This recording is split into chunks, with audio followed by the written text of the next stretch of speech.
Olá pessoal, eu sou o professor Éder Almeida e nós estamos apresentando esse projeto, né, sobre a importância da videoanimação nas aulas de Química.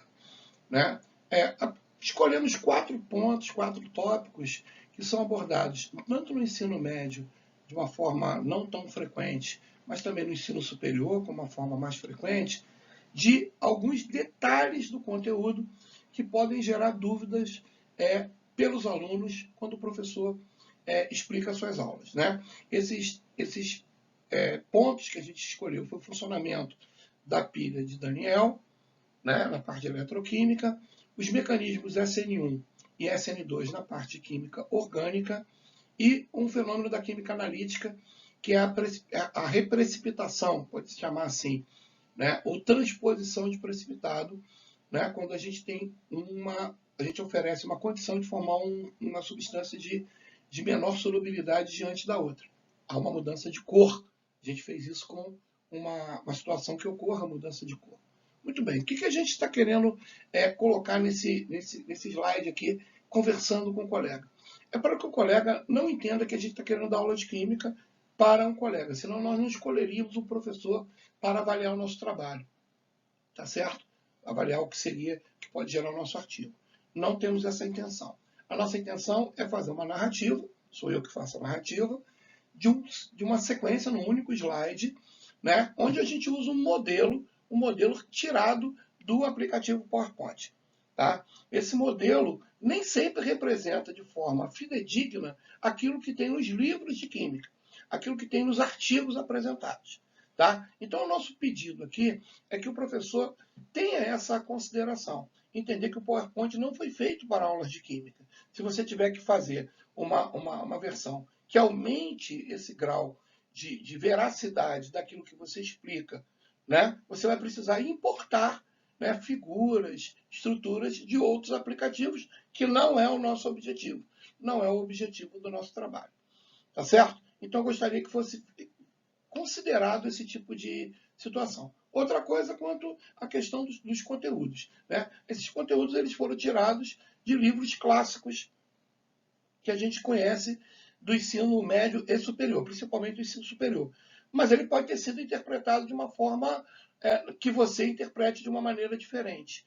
Então a gente pede até desculpas se a gente cometeu alguma falha, aceitamos sugestões, mas a proposta não é essa. A gente não deseja que você pegue esse produto e aplique diretamente nas suas aulas como se fosse seu. A gente está oferecendo uma versão em apresentação de PowerPoint aberta para você modificá-lo do jeito que você achar melhor. Tá certo? Ou seja, o professor ainda é você. Não sou eu que vou entrar na sua aula explicando coisas que, naturalmente, você gostaria de explicar. Eu acho que a pergunta principal que um avaliador deve fazer para esse trabalho, se eu estivesse na condição de avaliador, eu aplico o PowerPoint nas minhas aulas? 2. Se eu aplico, como é que eu preparo o meu PowerPoint?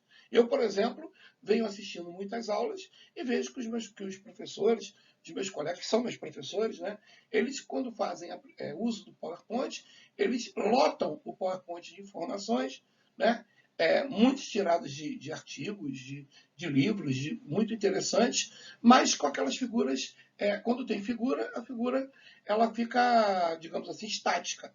Então, ela não acrescenta muito na prática didática. O professor precisa, vamos dizer assim, se esforçar muito para tentar explicar aquilo. E nem sempre ele é feliz. Né? Nem sempre ele consegue passar aquilo que ele deseja para o aluno. Ou o aluno apresenta uma dificuldade, ou ele próprio está tendo uma dificuldade para explicar o que ele quer. Isso é muito comum. Tá certo? Então, isso eu vejo frequentemente. Isso foi, inclusive, o estímulo pelo qual eu pensei na videoanimação.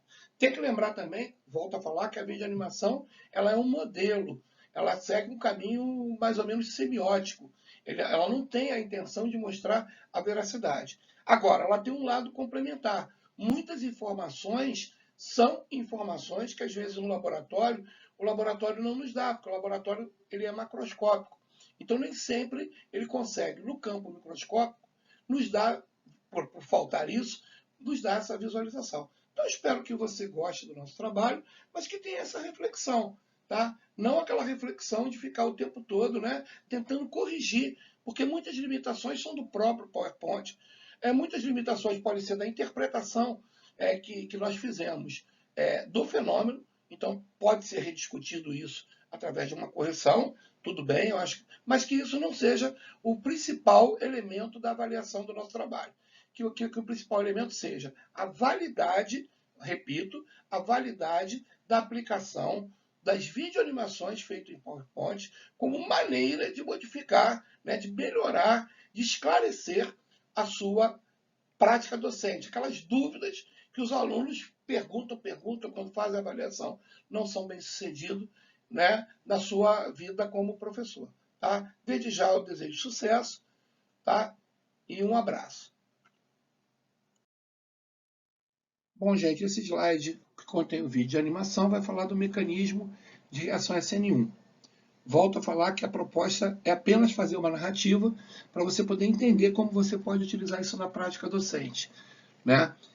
Não temos o objetivo de te dar uma aula de química, tá certo? Longe da gente. Tá? É só para você entender como é que a gente montou esse slide de animação e como ele pode ser validado, utilizado na sua aula. É claro que você pode adaptar para o que você quiser, para uma linguagem que você julgue mais correta, né? Por uma ilustração que você julgue mais próxima.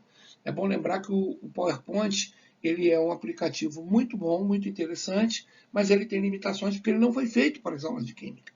Então você teria que talvez importar alguma coisa de outro aplicativo. Só que isso foge do nosso objetivo. O nosso objetivo é mostrar que o PowerPoint é capaz de fazer muita coisa através das representações. Gostaria que você levasse isso também em consideração. Bom, eu escolhi como exemplo essa reação em que eu tenho esse haleto, né? É um haleto cujo bromo está no carbono terciário, então ele gera um carbocato terciário, que é uma coisa, que é um exemplo muito clássico para explicar o mecanismo SN1, né? Essa molécula aí é a molécula do 3-bromo 2,3-dimetilpentano, que vai reagir, né? Ele vai ter o bromo sendo substituído por esse nucleófilo aqui, que é o grupamento OH-. Esse OH- pode vir, por exemplo, de uma base, tá certo? Você pode vir de uma base, normalmente uma base alcalina meio aquosa. É um caso disso aí. Claro que existem outras reações de substituição de nucleofílico em haletos, tá bom? Muito bem. Nós vamos colocar no lugar do bromo, né, o grupamento OH, formando esse álcool aí, né, que é o 2,3-dimetilpentantrezol, tá certo? E o brometo vai ser o grupo de saída. Bom, nós vamos estudar duas coisas simultaneamente, então a gente vai ter que ter muita calma na hora de explicar isso aí. A primeira coisa que a gente vai explicar é o lado energético. Junto com ele, nós vamos também trabalhar o que acontece na questão estereoquímica, já que aquele carbono pelo qual o bromo está ligado no haleto, ele é quiral. Então, começamos pela molécula do substrato, né, da molécula do haleto. O carbono pretinho ele é um carbono quiral, né? É bom lembrar que eu tentei colocar os grupos na forma de círculos, né, tentando dar mais ou menos uma dimensão do tamanho desses grupos, né, que estão ligados ao carbono quiral. O metil, o bromo, o isopropil e o etil. Muito bem. Essa molécula ela tem uma configuração S. E, curiosamente, a primeira etapa dessa reação não envolve o nucleófilo. Então, o que acontece? Ocorre a passagem, né? Ela começa a ganhar energia para quebrar suas ligações, tá certo? Temos aqui, então, um momento que ocorre uma transição, e nessa transição caracteriza a chamada etapa lenta da reação.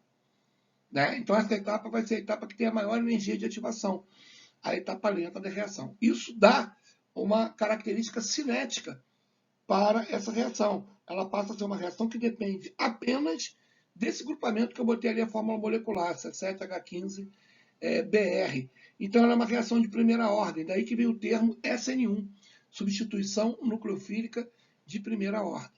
Muito bem. Então, o que acontece quando ela passa por esse estado de transição? Ela, na verdade, né, passa por uma situação intermediária, e essa situação intermediária é como se ela sofresse uma ionização.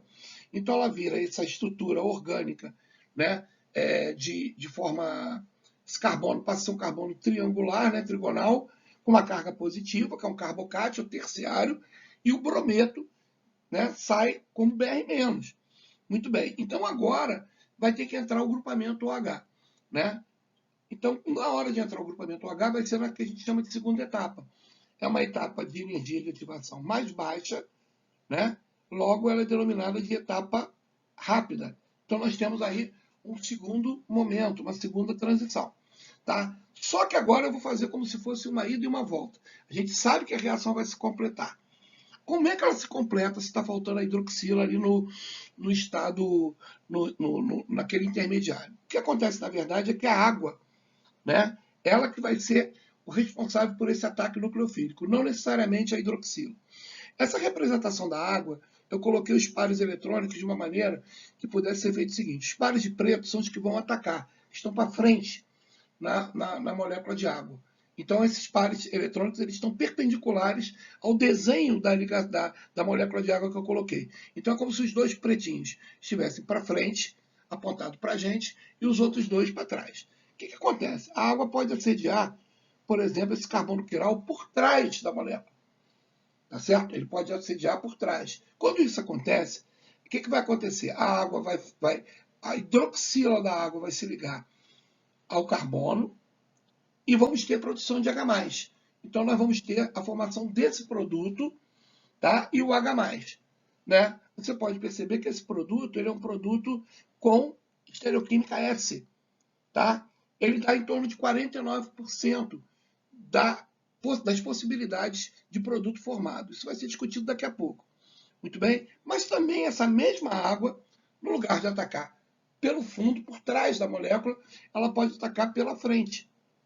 Nesse caso, nós vamos ter a formação dessa estrutura, que também tem a hidroxila, só que posicionado do lado oposto. Isso quer dizer que a molécula vai ter um comportamento R em torno de 51%. Então é quase que meio a meio, não pode negar. Por que o R é um pouquinho maior? Bom, eu acredito que o R seja um pouquinho maior, porque esse ataque pela frente, quem é o impedimento é o grupamento etil, que é menor que o grupamento isopropilo. Tá certo? Esse grupamento etil, por ele ser menor, ele talvez aumente um pouquinho o percentual de produto gerado.